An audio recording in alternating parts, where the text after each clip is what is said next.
The Chief Minister says the UK-Gibraltar Concordat could be entered into next week. Sergio Bossano says the data centre may make it economically viable for Gibraltar to import electricity. Keith Asabarri says there needs to be robust controls on conflicts of interest in government. Gibraltar pays tribute to Radio Bahia Libertad broadcaster Samuel Fernandez, who died this week. And the Nautilus project is the overall winner of the inaugural GBC Business Excellence Awards.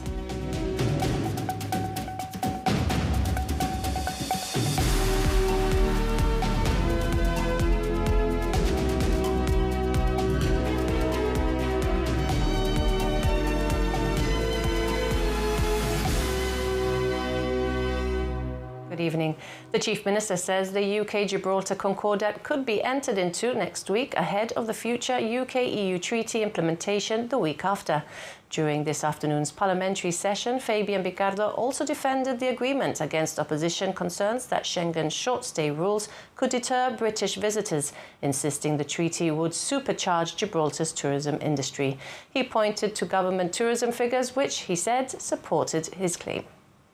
I would draw attention to three key statistics from our 2024 Tourist Survey report. First, while it is true that close to 90% of visitor arrivals to Gibraltar Airport are British nationals, it is equally true that the percentage of those British nationals who transit onwards into Spain is also extremely high.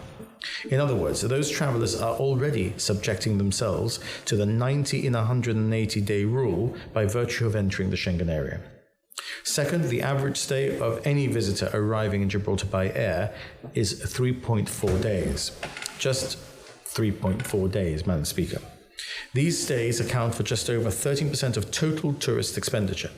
A stay of 3.5 days will barely make a dent in a 90-day allowance. And I think it is entirely reasonable to assume that the overwhelming majority of these visitors will not already have spent 87 or 88 days elsewhere in Schengen before arriving in Gibraltar. Third, and perhaps most importantly, in 2024, just over 9.4 million visitors entered Gibraltar across the land border, compared with only 184,000 arriving by air from the United Kingdom. Sergio Bossano says the proposed data centre could also make it economically viable for Gibraltar to import electricity. Following last week's power cut, the Chief Minister said Gibraltar is and should forever be an electricity island.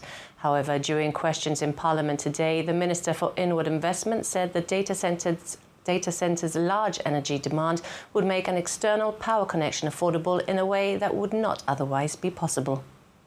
The basic, inevitable, inescapable cost makes bringing electricity from North Africa unviable for us, with our present kind of economy, with our present consumption levels.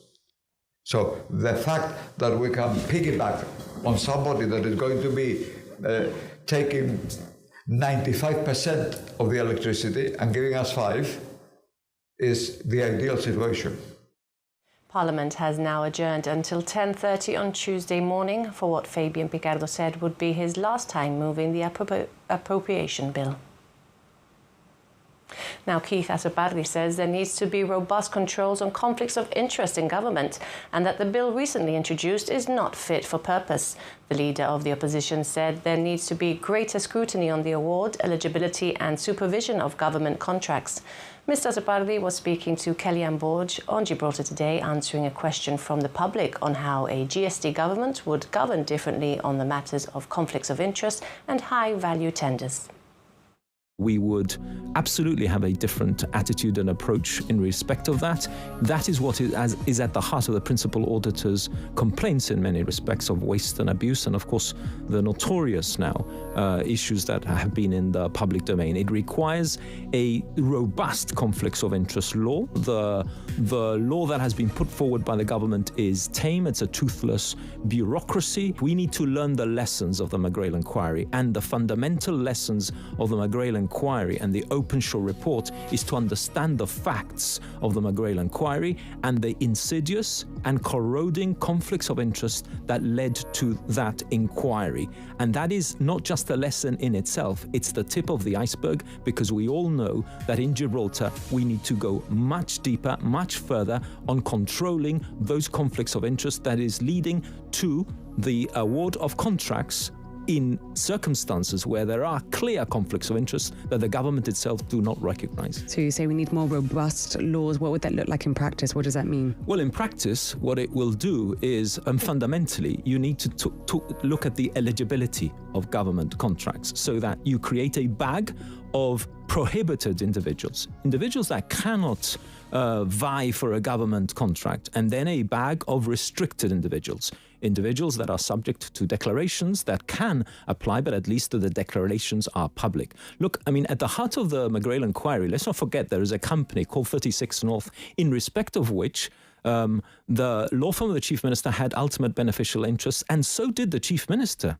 And that company was vying to land a public services contract that was held by Blands that was worth £1 million in 2020-2021. That is completely unacceptable that there should be a minister with beneficial interests in a company taking the possibility of a government contract. So things like that, a government, a GSLP government that awards a contract to a company that has, where one of its election agents has ultimate beneficial interests and then doesn't recognize the conflicts of interest. When John Cortes does an interview, he says there's no conflicts of interest. These are so obvious examples of where there are conflicts, where it should not be possible to do these things. In other news, the Court of Appeal has dismissed all grounds of appeal brought by former RGP officer Anthony Bolaños, who was convicted of 2 data protection offences. Bolaños was found guilty of unlawfully retaining and disclosing a Royal Gibraltar Police wanted person notice containing personal data. He appealed on 15 grounds. Among them, he argued there had been a mistake in the indictment, which referred to the wrong Data Protection Act, and that the wanted person notice was legally protected because it had been sent to a lawyer. The appeals judges found the error in the indictment was technical and caused no prejudice, and that legal privilege did not apply to the notice itself. The appeal judges concluded the convictions were not unsafe and there had been no miscarriage of justice. The Federation of Small Businesses has raised concerns over the government's new residency policy.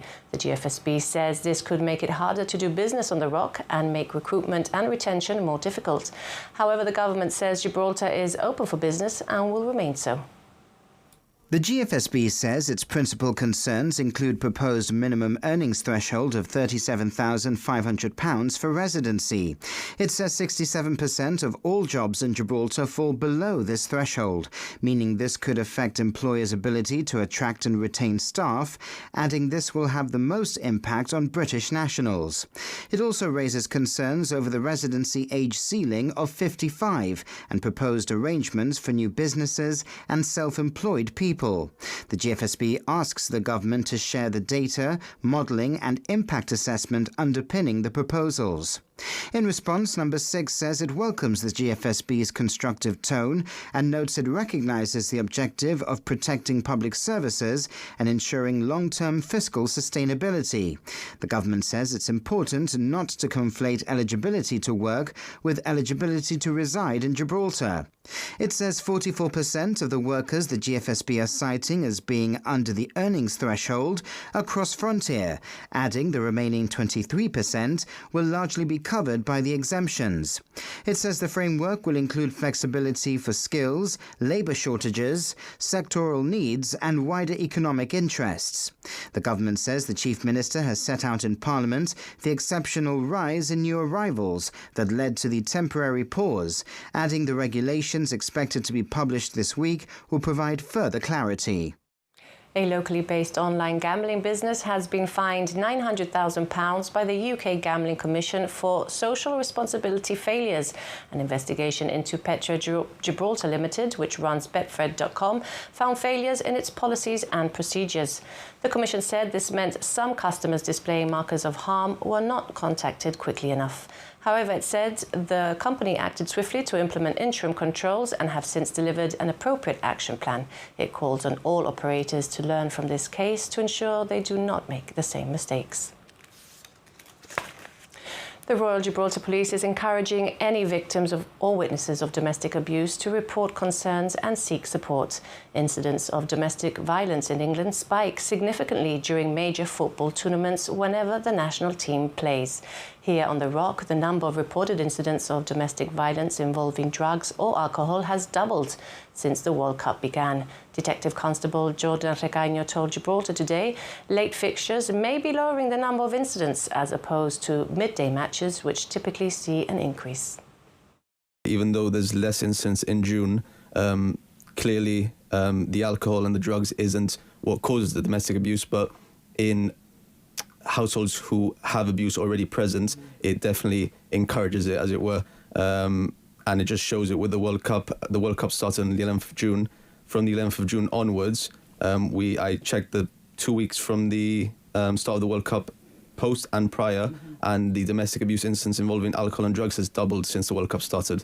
So it just goes to show that it sort of encourages those perpetrators to commit their offences. To them, it's a sort of excuse, but obviously it's not the excuse, it's just the perpetrator will find any reason to commit that sort of that abuse, that exert the power and control over the victims. So I think it's important really that we reach out to everybody, to anybody affected, just to let them know that we, RGP take domestic abuse very seriously. I know we're going through a huge period of change in terms of what Gibraltar's going through now, but it is always a priority for us. So we are here. We're here for advice if anybody wants to come and speak to us, and if anybody's worried about a relative or a friend, don't hesitate to reach out to us. You're watching GBC News. Still to come, we hear from objectors to the recently greenlit Westview reclamation. Gibraltar pays tribute to the late Spanish broadcaster Samuel Fernandez. And the Nautilus Project is the inaugural winner of the GBL Business Excellence Awards. We'll be back in a few minutes. Stay with us.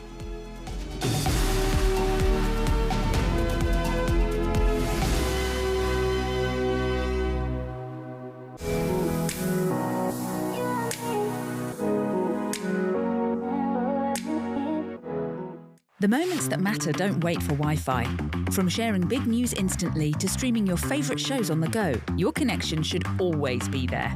That's why we've made our pay monthly plans bigger, giving you more data at the same price, so nothing gets in the way of staying close to what matters most. Visit gibtele.com or call 200 52200 to sign up. Our world runs on momentum. From the first light over the rock to the plans we make for the days ahead, each moment carries us forward. For 150 years, Capurro Insurance has moved with that energy. Rooted in Gibraltar, reaching the wider world, built on the past, and looking to the future, wherever momentum takes you next. Capurro Insurance will be by your side, every step of the way. Processing your hotel deposit for your upcoming trip. Take a moment, because what matters most is worth protecting.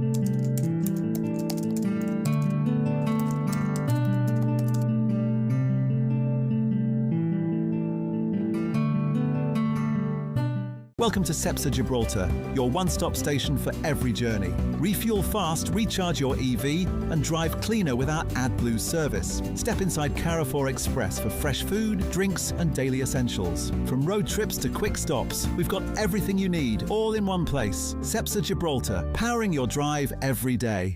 Trident is EORI ready for Gibraltar's new logistical chapter. As customs-approved transport and clearance agents with proven experience, trust Trident to keep your goods moving. Providing door-to-door transport, temperature-controlled services, warehousing, and customs clearances. Trust the experts, delivering since 1989.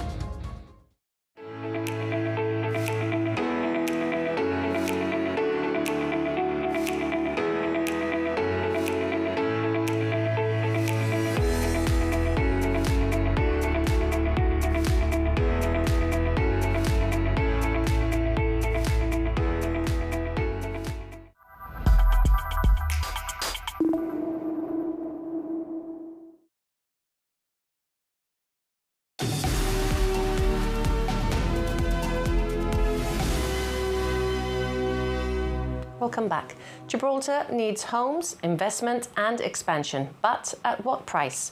This is the question asked on GBC's Viewpoint tonight. Some objectors to plans presented at the Development and Planning Commission feel their voices carry less weight than those of developers and government. The DPC recently greenlit a major land reclamation by Westview Park, which has met with opposition from residents of the area. First thing that I find very weird is that you're going to create a havoc on this area and you're not actually telling us what is going to be built, what affordable houses are going to be built and how much it will cost the 50-50. If this is the reason why you're doing all of this and you're going to damage a marine with its biodiversity, if you're going to create this havoc on people's life, take a green space. If you're gonna damage the pool's water, our quality of water, our air, our houses, we deserve to know why. What are you going to build in? You can't just say slogan us that it's affordable houses, and then when we want to see what's going to be built, what's the cost, we have no answers for the 50-50. So that I find completely unfair. Now, if you're going to do something like that, you need to make sure that will be less conflict of interest. Now, 2 ministers of this government are leading a project of the government, which we find completely unethical, completely biased, and it should be impartial. The children's park is going to be closed down because it will be used like a lay-down construction area. We will be having 80 trucks per day, bringing sand and stone, coming down Harbourview roads. So imagine, that will create traffic, will be another problem because we already have traffic problems with the Morrison trucks. But imagine all those 80 trucks a day full of sand or gravel or whatever. And that area of the park, which is also very much loved by the whole community, will be closed down. And yes, they say that they will extend the park. We haven't seen the plans. And this is the only partially shaded park in Gibraltar for kids. You get this feeling about what are they really planning? What's the end result of what they are doing now? Because we've been fed scraps now. And I don't like scraps. I like a proper meal. So, no, not happy at all. And I will be this weekend collecting signatures at Gaza. Let's see what the people, the voters, think about it. Hosted by Rosa Stengo, tonight's Viewpoint hears from parties representing both objectors and the DPC. Tune in after this bulletin here on GBC television.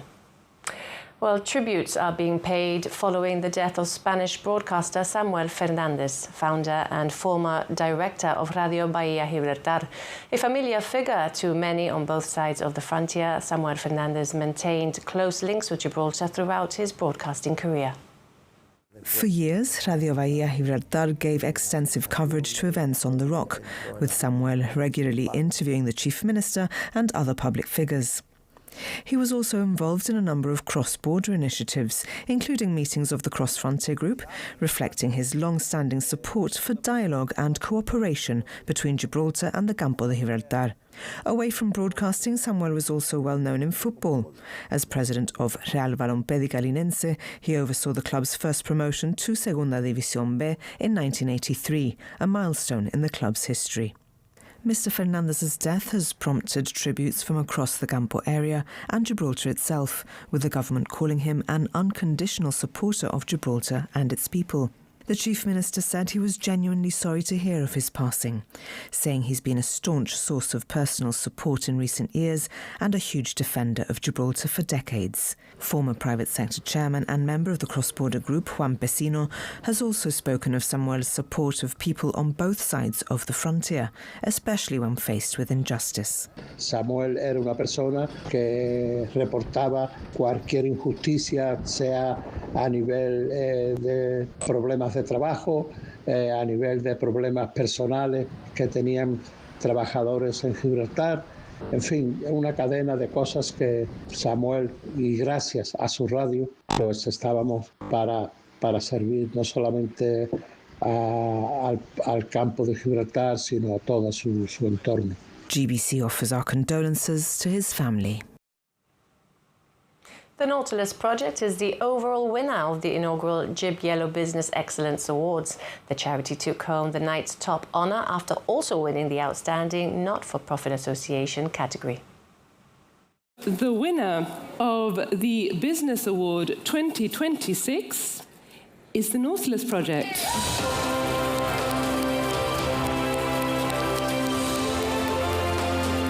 Hello again, guys. I was definitely not expecting this. So once again, thank you, everyone. It's been a very long 10 years. We had recently our 10-year anniversary. And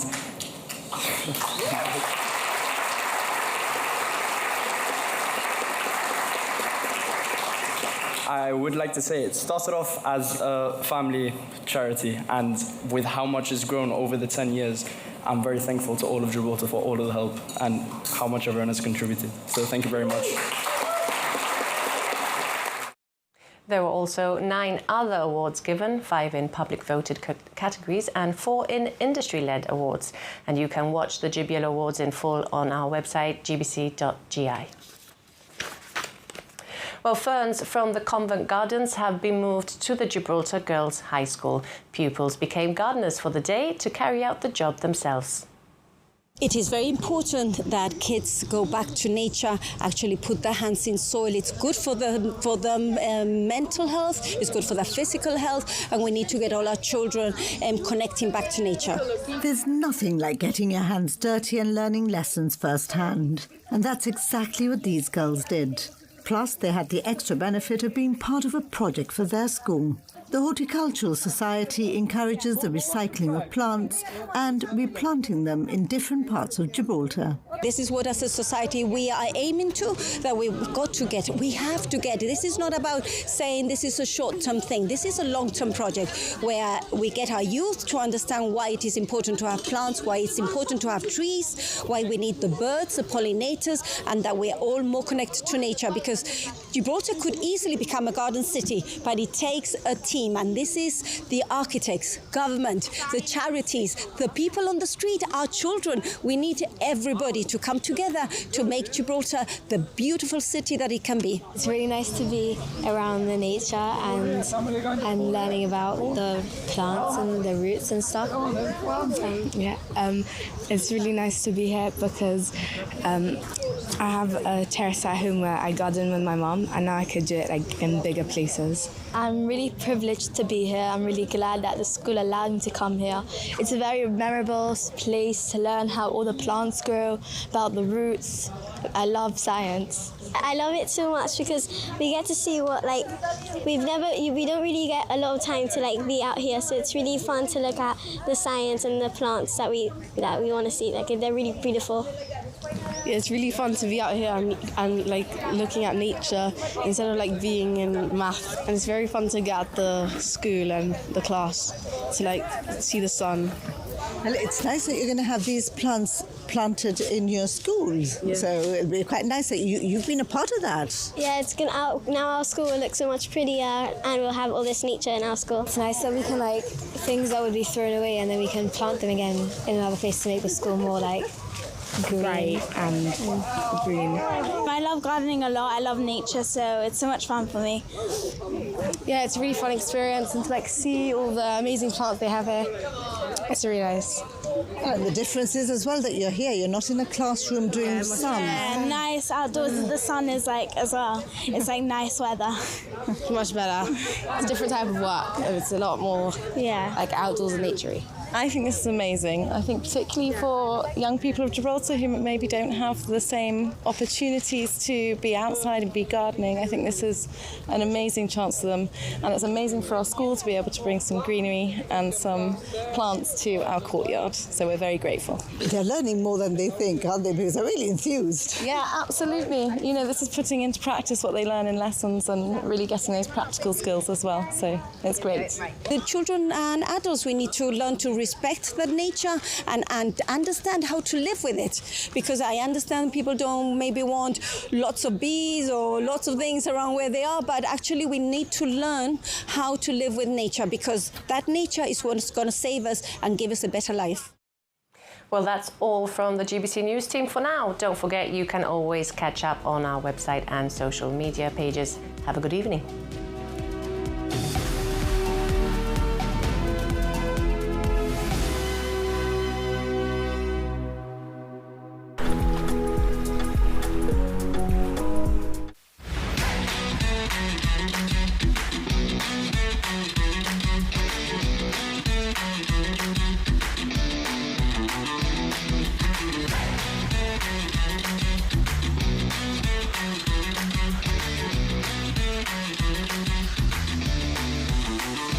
Losing weight without trying, loss of appetite, extreme tiredness, feeling sick all the time, a new type of pain in your bones or tummy, or an unusual swelling of your tummy, unexplained bruising. If any of these common symptoms resonate with you but last longer than a month, then now's the time to ask your GP for advice. Listen to your body. Don't ignore the vague signs.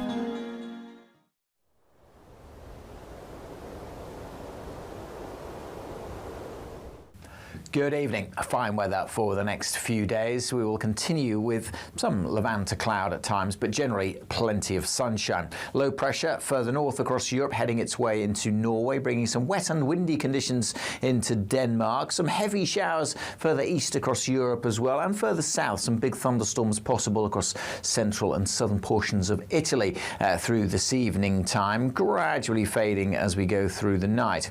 As for us, well, the easterly breeze will continue to be a feature, a bit windier than recent days during the course of Friday, and that easterly breeze likely to continue as we head into the weekend. But generally speaking, we've got plenty of fine weather, certainly sunny spells for most of the day. As always, with an easterly breeze, some Levanta cloud at times is possible, but temperatures up to 27, 28 degrees Celsius, feeling fairly humid in that as well. So for tomorrow, as I said, some patchy cloud at times could blot the sun out from town, but generally sunny spells and a fairly brisk easterly wind. That continues through the weekend as well, so again the chance of some cloud at times over the rock on Saturday and perhaps on Sunday morning, but I think also plenty of sunshine throughout the weekend and into the early part of next week. Some signs of a poniente developing as we go through the middle part of next week, which will see the temperatures rise a touch.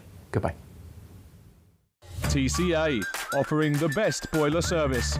Available Monday to Sunday from 9 a.m. to 9 p.m.